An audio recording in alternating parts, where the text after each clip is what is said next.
Theresa May arrived at Buckingham Palace for the Queen's endorsement of her new role, seated in a German car, a message that possibly won't be lost on Berlin in future trade talks with the European Union.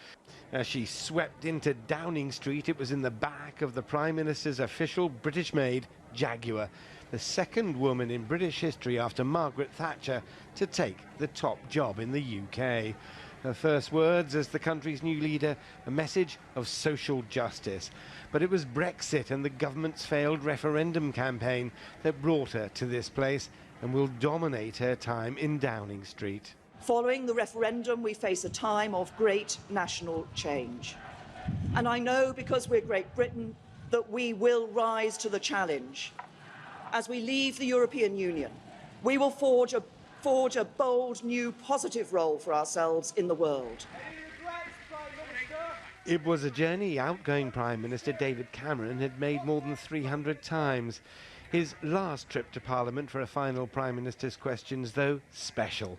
Usually a barbed encounter holding government to account. This knockabout stuff, complete with the memorable moments from 6 years in power. When I met Mayor Bloomberg in New York and we walked down the street and everyone knew Mike Bloomberg and everyone came up and said, "Mayor, you're doing a great job." No one had a clue who I was until eventually someone said, "Hey, Cameron, Prime Minister's Questions, we love your show." His words followed by a rare standing ovation from a jury of his peers.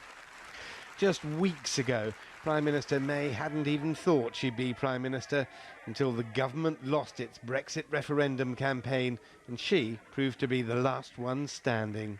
While we only have an outline idea of the style of government Theresa May will have, we do know one thing, that all the governmental issues of the day for the next couple of years will be dominated by Brexit. Richard Bestic, CCTV, Downing Street, London.